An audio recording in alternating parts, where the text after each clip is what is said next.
দর্শক, চীনের নতুন বছর উদযাপনের খবর জানাতে আমাদের সাথে সরাসরি যুক্ত হচ্ছেন বেজিং চায়না মিডিয়া গ্রুপের ফরেন এক্সপার্ট মোহাম্মদ এনামুল হাসান। এনাম, আমাদেরকে জানাবেন, পুরো বিশ্বই উদযাপন করছে বা করবে কিছুক্ষণের মধ্যেই নতুন বছর 2021। চীন এবার সবাইকে পিছনে ফেলেছে, নজর কেড়েছে পুরো বিশ্বের। আপনার কাছ থেকে জানবো, আপনি কাছে ছিলেন, জানাবেন আমাদেরকে বিস্তারিত। জি, আপনি ঠিকই বলেছেন।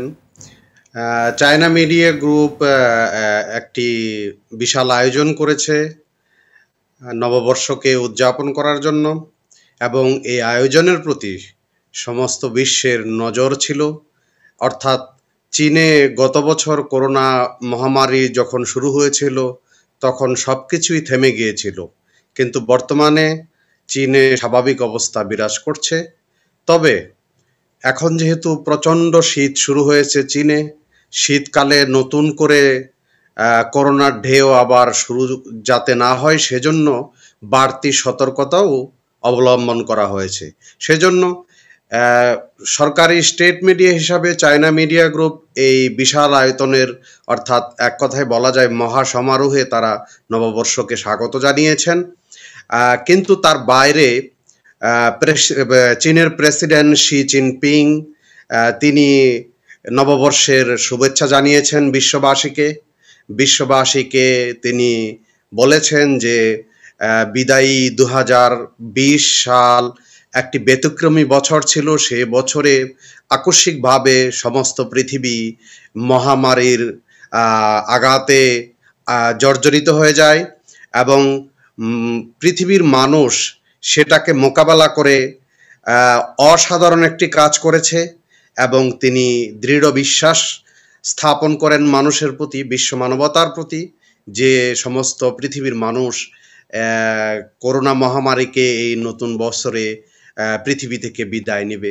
যেমনভাবে বহু সংকটকে তারা যুগে যুগে মোকাবেলা করেছেন এবং সফল হয়েছেন, বিশ্ব মানবতা কখনোই বিপন্ন হবে না।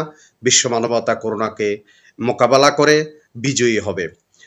আর অন্যদিকে এখন যদি বেজিংয়ের অবস্থা বলি, রাতের বেলায় নববর্ষ উপলক্ষে পূর্বেকার বছরগুলোতে যেরকম আতশবাজি, তারপর বিভিন্ন রকমের সেলিব্রেশন দেখা যেত, কিন্তু এবার কিন্তু সেটা নেই। কারণ হচ্ছে সরকারিভাবে অনেক প্রোগ্রাম আয়োজন করার কথা থাকলেও, পরিকল্পনা থাকলেও সরকারিভাবে করোনার যে মহামারীর যে সতর্কতা, সেই সতর্কতা স্বরূপ এগুলো বন্ধ করে দেওয়া হয়েছে। আর কেউ যদি পারিবারিকভাবে ইনডোরে কেউ সেলিব্রেশন করে, সেটাকে আর তো সরকারের কিছু করার নেই। চীনের লোকজন সেভাবেই উদযাপন করছে প্রচন্ড। এনাম, আপনাকে নতুন বছরের শুভেচ্ছা, সেই সাথে ধন্যবাদ আমাদের সাথে যোগ দেবার জন্য। বিদায় 2020 সাল, 2021 সালকে বরণ করতে এবার সীমিত পরিসরে হলেও রাজধানীতে উদযাপিত হবে নানা অনুষ্ঠান। তবে স্বাস্থ্যবিধির শর্তে নববর্ষ পালনে কিছুটা কড়াকড়ি থাকায় লোক সমাগম খুবই কম। বেশ কিছু এলাকায় নিরাপত্তার স্বার্থে চেকপোস্ট বসানো হয়েছে, তৎপর আছেন আইন শৃঙ্খলা বাহিনীর সদস্যরা।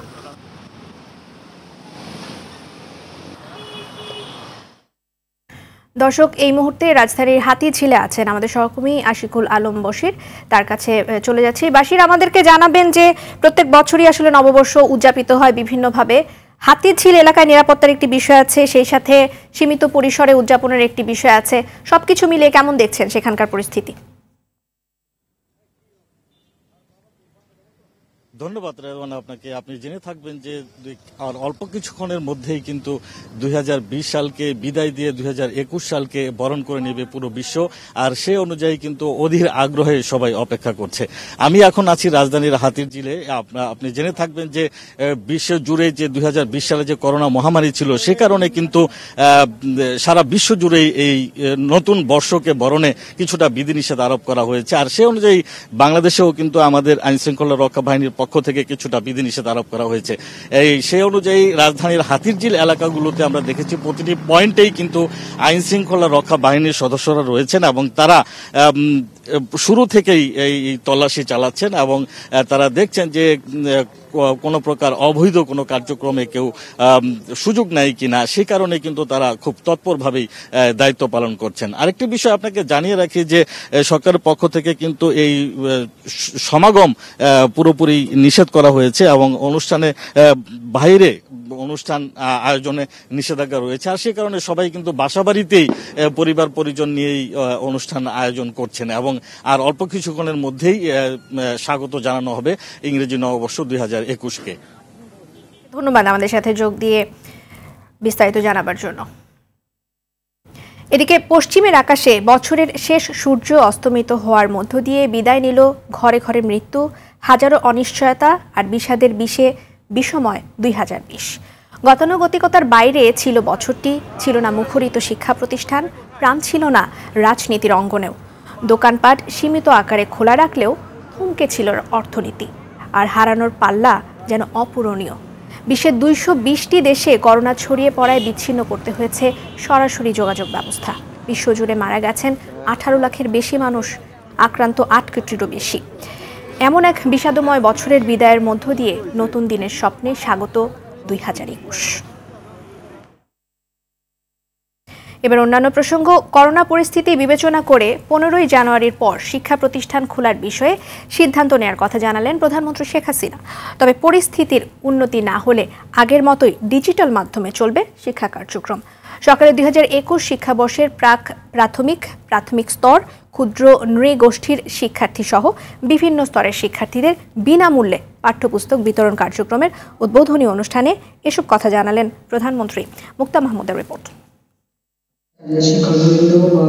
প্রতি বছর গণভবনে শিক্ষার্থীদের হাতে নতুন বই তুলে দিয়ে বই উৎসবের উদ্বোধন করেন প্রধানমন্ত্রী। তবে করোনার কারণে এবারের চিত্র ভিন্ন। শিক্ষা মন্ত্রণালয়ের সঙ্গে সম্পৃক্ত শিক্ষার্থীদের হাতে নতুন বছরের বই তুলে দিতে গণভবন থেকে ভার্চুয়ালি বঙ্গবন্ধু আন্তর্জাতিক সম্মেলন কেন্দ্রে উপস্থিত শিক্ষার্থীদের সঙ্গে যোগ দেন প্রধানমন্ত্রী শেখ হাসিনা। প্রশংসা করেন মহামারীর কঠিন সময়ে বই ছাপানো, বিতরণ সহ নানা কাজের সঙ্গে জড়িত সবার।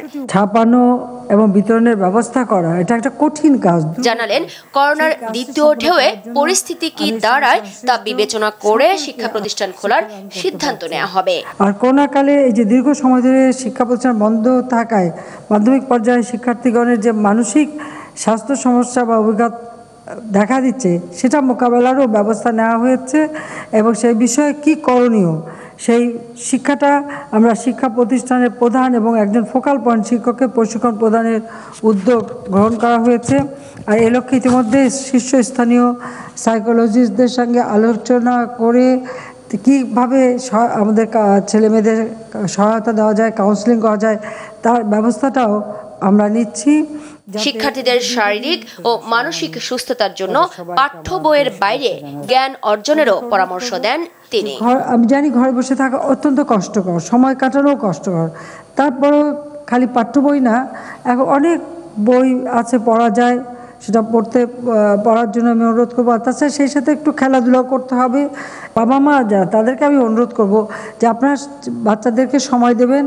প্রধানমন্ত্রী জানান তার সরকার কর্মসংস্থানের জন্য কারিগরি শিক্ষায় জোর দেওয়ার পাশাপাশি মাদ্রাসা শিক্ষাকেও আধুনিক ও যুগোপযোগী করে তুলছে। পরে ভার্চুয়ালি শিক্ষার্থীদের হাতে নতুন বই তুলে দেওয়া হয়। বই পেয়ে শিক্ষার্থীরা খুশি হলেও অনেক দিন ধরে শিক্ষা প্রতিষ্ঠান বন্ধ হওয়ায় আক্ষেপ ছিল অনেকের কণ্ঠে। এই বইয়ের মধ্যে জানি না কি কি আছে, নতুন বই পড়বো, অনেক আগ্রহ একটা আছে, ভাল লাগতেছে। অনেক মন খারাপ। আগে স্কুলে যেতাম, সবাই একসাথে নতুন বই নিতাম হাতে, সবাই একসাথে সবকিছু শিখতাম, কিন্তু এখন আর এটা হবে না। মুক্তা মাহমুদ, RTV, ঢাকা। শেষ হলো 2 মাস ব্যাপী দেশের কর অঞ্চলগুলোতে চলা 2019-20 কর বর্ষের আয়কর রিটার্ন দাখিল কার্যক্রম। করদাতাদের জন্য স্থাপিত বিশেষ বুথে রিটার্ন দাখিল, তথ্য সেবা এবং TIN নিবন্ধন সহ কর মেলায় সব ধরনের সেবা দেওয়া হয়। অতিমারি কোভিড-19-এর মধ্যেও গেল অর্থ বছরের চেয়ে বেশি রিটার্ন দাখিল এবং কর সংগ্রহ হয়েছে বলে জানিয়েছেন কর কর্মকর্তারা। সেলিম মালিকের রিপোর্ট। করদাতাদের মাঝে আয়কর রিটার্ন দাখিল ও সহজে কর আদায়ের জন্য আয়কর মেলার আয়োজন করে আসছিল জাতীয় রাজস্ব বোর্ড এনবিআর। তবে এবার অতিমারি করোনার কারণে মেলার আয়োজন না করে মেলার সকল সুবিধা নিয়ে কর অঞ্চলগুলোতে বিশেষ বুথের ব্যবস্থা করে সংস্থাটি। এক দফা সময় বাড়িয়ে 2 মাসের আয়কর সেবার কার্যক্রমের শেষ দিনেও করদাতাদের উপস্থিতি ছিল চোখে পড়ার মতো। বুথে নেওয়াতে আরো ভালো হয়েছে করোনা পরিস্থিতির কারণে। মেলাতে যেই সব ধরনের সেবা দিচ্ছে এবং অফিসে যে গেলে আমাদেরকে এই ধরনের সেবা দিচ্ছে, মানে এই ধরনের সেবার মধ্যে কোনো কার্পণ্যতা নাই। কর কর্মকর্তারা জানালেন ভালো সাড়া পেয়েছেন তারা। উৎসাহ উদ্দীপনা নিয়ে রিটার্ন দাখিল করেছেন করদাতারা। আজকে লাস্ট ডেট, তারপরেও কিন্তু চাপ কম, তার মানে ইতিমধ্যেই করদাতারা অনেক রিটার্ন জমা দিচ্ছে। এত সমস্যার পরেও ইনশাল্লাহ আমরা খুব ভালো সাড়া পেয়েছি। করদাতা বলেন বা আমাদের যারা স্টেক হোল্ডার আছে কারোরই কোনো সমস্যা হয় না এবং আমার মনে হয় যে তারা অত্যন্ত সুন্দর পরিবেশে রিটার্ন সাবমিট করতে পারছে। করোনার মধ্যেও রিটার্ন দাখিল ও কর আদায় দুটোই বেড়েছে, জানালেন এনবিআর এর এই অতিরিক্ত কমিশনার। গত বছর আমাদের রিটার্ন পড়েছিল 46,000, এবারে তার চেয়ে অনেক বেশি 55,000 অলরেডি পড়ে গেছে। আরও 5,000 মতো টাইম পিটিশন আছে। ট্যাক্স কালেকশন হয়েছে 185 কোটি টাকার মতন, 20-22 কোটি টাকার মতন বেশি। কর আদায় আরও সহজ করতে জাতীয় রাজস্ব বোর্ড কাজ করছে বলেও জানালেন তিনি। সেলিম মালিক, RTAV, ঢাকা। জলাবদ্ধতা নিরসনে রাজধানীর খালগুলোর দায়িত্ব এখন থেকে ঢাকা উত্তর ও দক্ষিণ সিটি কর্পোরেশনের। ওয়াসার কাছ থেকে এই দায়িত্ব হস্তান্তর উপলক্ষে রাজধানীর হোটেল ইন্টারকন্টিনেন্টালে ওয়াসা, ডিএনসিসি ও ডিএসসিসির মধ্যে সমঝোতা স্মারক সই হয়েছে। দায়িত্ব নেওয়ার পর দক্ষিণ সিটির মেয়র জানান ঢাকাকে বানানো হবে ভেনিসের মতো, আর উত্তরের মেয়রের আশ্বাস যে শতাধিক খাল পুনরুদ্ধার করার। বিস্তারিত জানাচ্ছেন নাজিব ফরাইসি। বর্ষা মৌসুমে সামান্য বৃষ্টিতে রাজধানীর প্রধান সড়কসহ অলিগলি তলিয়ে যায়, কারণ পানি নিষ্কাশনের খালগুলো ভয়াবহ দখল ও দূষণের কবলে পড়ে সরু নালায় পরিণত হওয়া এবং কোথাও কোথাও অস্তিত্বই বিলীন হওয়া। অথচ 1988 সালে ঢাকা ওয়াসাকে খালগুলো রক্ষণাবেক্ষণের দায়িত্ব দেয়া হলেও দীর্ঘ 32 বছরে সংস্থাটি চরম দায়িত্বহীনতার পরিচয় দেয়। একসময় রাজধানীতে 50টির বেশি খাল থাকলেও এখন কোনো মতে টিকে আছে 26টি। এ অবস্থায় ঢাকা ওয়াসা খালের দায়িত্ব ছেড়ে দিয়ে নিজেকে রক্ষার কৌশল নেয়। সরকার তাতে সাড়া দিয়ে ঢাকা উত্তর ও দক্ষিণ সিটি কর্পোরেশনের কাছে খালগুলোর দায়িত্ব হস্তান্তর করে। এই পরিবর্তনের মাধ্যমে ঢাকা শহরে বৃষ্টির পানি, বর্ষার পানি, প্লাবনের পানি বেরিয়ে যাওয়ার যে সিস্টেম, সেটা আরো জোরালো হবে। ভুল কাজটা সবাই করেছে, এখন যতটুকু সম্ভব ফেজ বাই ফেজ আমাদেরকে এগুলাকে এই সমস্তগুলার পুনরুদ্ধারের কাজও যেমনি যেতে হবে। দায়িত্ব বুঝে নিয়ে নিজেদের পরিকল্পনার কথা জানান দুই মেয়র। ইমিডিয়েটলি খালের সীমানা চিহ্নিত করতে হবে, খালের দুই পারে অবৈধ স্থাপনা উচ্ছেদ করতে হবে, খালকে পুনঃখনন করে ক্যারিং ক্যাপাসিটি বাড়াতে হবে, খালের দুই পারে বাধাই করে সবুজায়ন, ওয়াকওয়ে এবং সাইকেল লেন করতে হবে। এখনও যে খালগুলো রয়েছে, যেই জলাশয়গুলো রয়েছে, আমরা যদি প্রত্যেকটা খাল জলাশয় সংযোগ করতে পারি তাহলে আমি মনে করি যে ভেনিসের থেকে কম হবে না ঢাকা শহর। মেয়রদের প্রতিশ্রুতির ফুলঝুরি কতটা বাস্তবায়িত হয় তার উপর নির্ভর করছে ওয়াসার দায়িত্ব অবহেলায় হারিয়ে যেতে বসা ঢাকার খালগুলোর ভবিষ্যৎ। নাজিব ফরাইসি, RTV, ঢাকা। জাতীয় প্রেস ক্লাবের ইতিহাসে এই প্রথম নারী সভাপতি হিসেবে নির্বাচিত হলেন ফরিদা ইয়াসমিন। এছাড়াও সাধারণ সম্পাদক পদে নির্বাচিত হয়েছেন ইলিয়াস খান। প্রেস ক্লাবটির ব্যবস্থাপনা কমিটির 2021-22 নির্বাচনে সন্ধ্যায় এই ফলাফল ঘোষণা করা হয়। সভাপতি পদে ফরিদা ইয়াসমিন 581 ভোট পেয়েছেন, তার প্রতিদ্বন্দ্বী কামাল উদ্দিন সবুজ পান 395 ভোট।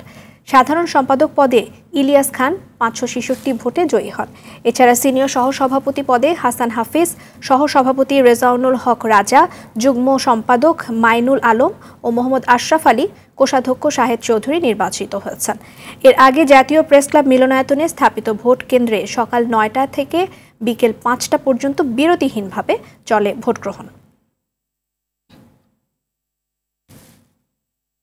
উপকূলীয় জেলা বরগুনায় উদ্বোধন হলো দেশের প্রথম নৌকা জাদুঘর। মুজিববর্ষ উপলক্ষে নির্মিত এই জাদুঘরের নাম রাখা হয়েছে বঙ্গবন্ধু নৌকা জাদুঘর। জেলা প্রশাসকের কার্যালয় সংলগ্ন 78% জায়গা জুড়ে স্থাপন করা হয়েছে এই জাদুঘর। বিকেলে এর উদ্বোধন করেন জেলা প্রশাসক মুস্তাইন বিল্লাহ। বিশাল নৌকার আদলে তৈরি জাদুঘরটির দৈর্ঘ্য 165 ফুট এবং প্রস্থ 30 ফুট। স্বয়ংসম্পূর্ণ এই জাদুঘরে রয়েছে নৌকা গবেষণা কেন্দ্র, আধুনিক পাঠাগার, বঙ্গবন্ধু এবং মুক্তিযুদ্ধ কর্নার, শিশু বিনোদন কেন্দ্র এবং ফুড কোর্ট সহ নানা আয়োজন। এর মধ্যে বিলুপ্তপ্রায় বাহারি আকৃতির নৌকার দেখা পাবে নতুন প্রজন্ম। ব্যাংকিং সেবা মানুষের দোরগোড়ায় পৌঁছে দিতে দেশের বিভিন্ন জায়গায় নতুন আরও 50টি এজেন্ট ব্যাংকিং আউটলেট চালু করেছে মার্কেন্টাইল ব্যাংক। ব্যবস্থাপনা পরিচালক ও প্রধান নির্বাহী মোহাম্মদ কামরুল ইসলাম চৌধুরী প্রধান অতিথি হিসেবে ভার্চুয়ালি আউটলেটগুলো উদ্বোধন করেন। এ সময় ভার্চুয়াল অনুষ্ঠানে যুক্ত ছিলেন ব্যাংকের এএমডি মতিউল হাসান, ডিএমডি এবং সিএসবিও আদিল রায়হান সহ ব্যাংকের ডিএমডিগণ, ঊর্ধ্বতন নির্বাহীবৃন্দ, এজেন্ট ব্যাংকিং ডিভিশনের প্রধান দর্পণকান্তি রায় সহ সংশ্লিষ্টরা। নতুন এ 50টি আউটলেট উদ্বোধনের মধ্য দিয়ে মার্কেন্টাইল ব্যাংকের এজেন্ট ব্যাংকিং আউটলেটের সংখ্যা হল 102টি। দর্শক, করোনা ভাইরাস নিয়ে আতঙ্কিত হবেন না, সতর্ক হন, নিজে পরিচ্ছন্ন থাকুন, মাস্ক পরুন, অন্যকে সচেতন করুন। এই সংকট মুহূর্তে প্রয়োজনীয় সব তথ্য নিয়ে আপনাদের পাশে আছে আরটিভি। রাতের সংবাদ এ পর্যন্তই। আরটিভির সবশেষ সংবাদ জানতে যে কোনো মোবাইল ফোন থেকে 24141 নাম্বারে ডায়াল করুন। আর মোবাইল ফোনে সংবাদ দেখতে অ্যাপ স্টোর, গুগল প্লে বা উইন্ডোজ স্টোর থেকে ডাউনলোড করুন আরটিভি অ্যাপস। এছাড়া তাৎক্ষণিক এবং বিনোদন সংবাদ জানতে বিশ্বের যে কোনো প্রান্ত থেকে ভিজিট করুন rtvonline.com, facebook.com/rtvonline এবং youtube.com/rtvdigitals। এখন থেকে আরটিভির সব বিনোদনমূলক অনুষ্ঠান দেখতে পারবেন আরটিভি প্লাসে। সবাইকে নতুন বছরের শুভেচ্ছা জানিয়ে শেষ করছি। ধন্যবাদ সবাইকে।